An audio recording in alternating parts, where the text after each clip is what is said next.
Mean राशि के मित्रों, हनुमत कृपा ज्योतिष चैनल में आपका हार्दिक स्वागत है एवं हार्दिक अभिवादन।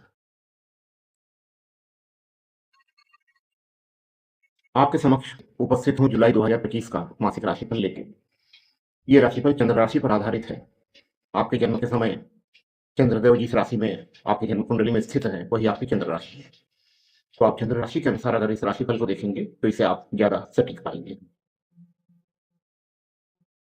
इससे पहले कि मित्र ये कार्यक्रम शुरू करें, आपसे एक विनम्र अनुरोध है कि कृपया चैनल को सब्सक्राइब और वीडियो को लाइक कीजिएगा। आपका यह सहयोग हमारे लिए बहुत प्रेरणादायी होता है। हमें ये प्रेरित करता है कि आपके समक्ष अच्छे से अच्छा कार्यक्रम लेके उपस्थित हो। और एक सूचना मित्र आपको ये भी दे दूं कि हम लोग कृपा ज्योतिष में सभी प्रकार की ज्योतिषीय सेवाएं, सभी ज्योतिषीय सेवाएं निःशुल्क है। इसके लिए हम किसी भी ढंग का कोई शुल्क नहीं लेते हैं, चाहे प्रत्यक्ष हो या अप्रत्यक्ष हो। ये पूर्णतया निःशुल्क है। और हम किसी भी ढंग तरह का ज्योतिषीय सामग्री अर्थात माला, यंत्र या इस ढंग का कोई भी सामग्री का विक्रय नहीं करते हैं। तो मित्र चलिए आज का कार्यक्रम शुरू करते हैं। आपको फलित बताते हैं। सबसे पहले आपका स्वास्थ्य और मानसिक स्थिति की बात कर लेते हैं। जुलाई 2025 में आपका स्वास्थ्य अच्छा रहेगा। स्वास्थ्य को लेकर कोई भी दिक्कत नहीं दिख रही है।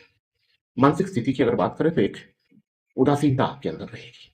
मानसिक उदासीनता जिसे कहते हैं, उसका वजह यह है कि 7.5 का मध्य दौर आपका चल रहा है। इस समय ये चीज परिलक्षित होना कोई अनोखा बात नहीं है।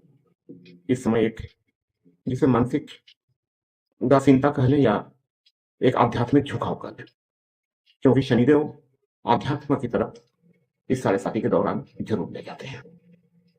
और राहत भी तभी मिलती है 7.5 से जब आप आध्यात्मिक हो जाए। उनका प्रयास ही यह होता है कि व्यक्ति आध्यात्मिक हो जाए। चलिए आगे चलते हैं। अगर बात करें आपका धन संचय का,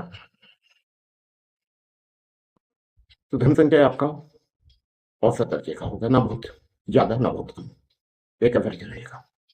पारिवारिक सुख की अगर बात करें, पारिवारिक सुख आपका अच्छा रहेगा।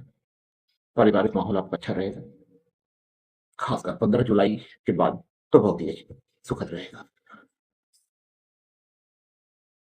अगर प्रेम प्यार की बात करें तो 15 जुलाई से पहले तक तो ठीक है। 15 जुलाई के बाद थोड़ा आपस में तकरार हो सकता है, तुनक मिजाजी की अवस्था हो सकती है।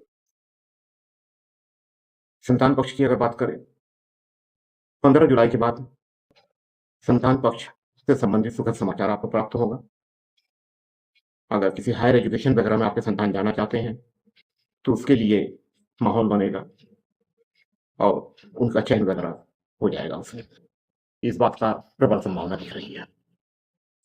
अगर जीवन साथी की बात करें तो ये महीना जीवन साथी के साथ माहौल अच्छा रहेगा। एक मनोरंजक माहौल रहेगा। किसी ढंग का कोई तकरार वगैरह नहीं दिख रहा है।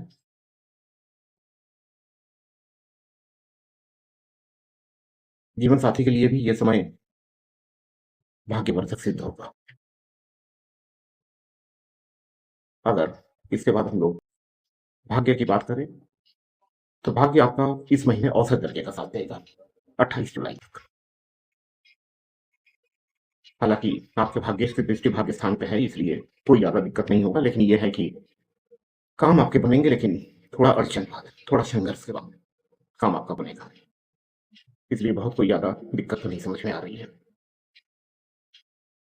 कार्य व्यापार की बात करें, आपके कार्य क्षेत्र की बात करें तो कार्य क्षेत्र में उन्नति होगी, पदोन्नति होगी, इंक्रीमेंट होगा, प्रमोशन होगा। अगर आप नौकरी पेशा है तो कार्य क्षेत्र में स्थिति बहुत ही उत्तम बना हुआ है।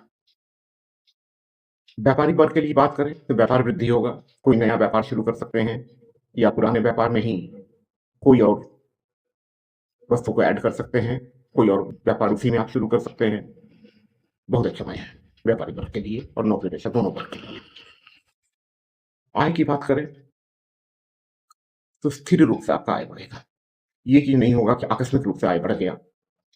स्थिरता के साथ एक आय बढ़ेगा और जो आय इस समय आपका बढ़ेगा वो आगे आपको बहुत लाभ देगा, क्योंकि आपके आय के आय स्थान का अधिपति शनिदेव है और वो आपके लग्नस्थ है। 7.5 का इफेक्ट तो अपनी जगह पर है ही है, लेकिन जो गोचरीय इफेक्ट है प्लेसमेंट का वो भी होगा। तो इसलिए स्थिर आय आपकी बढ़ेगी, जिसमें उतार चढ़ाव नहीं होगा। एक चीज का मित्र और आपको एक सावधानी के तौर पे बता दे रहा हूं कि आकस्मिक रूप से बीमारी किसी को हो सकती है एकाएक। तो इस चीज पर थोड़ा सा ध्यान रखिएगा। आकस्मिक घटना आकस्मिक रूप से ये चीज हो सकती है। कोई क्या कहें उस चीज को, चलिए मैं बता देता हूँ कि कोई ऊपरी बाधा वगैरह जिस चीज को कहते हैं, मेरा हालांकि कहीं से मकसद किसी अंधविश्वास को बढ़ाना नहीं है, लेकिन फिर भी मैं ये चीज बता रहा हूँ कि इस ढंग की चीज हो सकती है कि कोई जैसे लांघन वगैरह रोड पे बहुत समय आप देखते हैं पड़ा है, उस बात लांग गए तो वो चीज थोड़ा दूषित हो गया, थोड़ा दिक्कत कर गया, या कोई जिसको कहते नहीं है कि हवा वगैरह लग जाना, इस ढंग की चीजें तो ये हो सकता है। तो इसके लिए करना क्या है, हनुमत शरण में रहिए, हनुमान जी के शरण में रहिए। वैसे भी आपकी 7.5 चल रही है तो हनुमान जी के शरण में तो रहना ही रहना है। 7.5 के लिए जो भी उपाय आप कर रहे हैं वो तो आप करते ही रहे। जैसे पीपल वृक्ष के नीचे दीपक प्रज्वलित करना, पीपल वृक्ष का परिक्रमा करना, पीपल वृक्ष पे जल अर्पण करना, शनिदेव जी का दर्शन करना शनिवार को, अपने जाने जाने कर्मों के लिए उनसे क्षमा प्रार्थना करना। बिल्कुल सामने से खड़े होकर मत कीजिएगा, थोड़ा कोने में खड़े होकर विनित भाव से उनसे क्षमा प्रार्थी होइएगा। और साथ साथ हनुमत शरण में रहिए, नित्य हनुमान चालीसा का पाठ कीजिए, न कर सकें मंगलवार शनिवार को अवश्य कीजिए।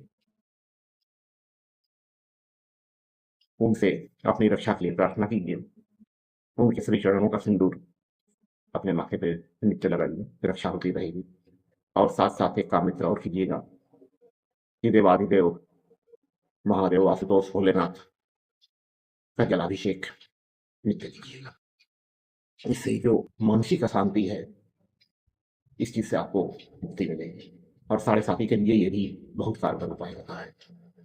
तो इसलिए भगवान शिव का भी जलाभिषेक कीजिएगा और हनुमान जी के शरण में तो रहना ही रहना है।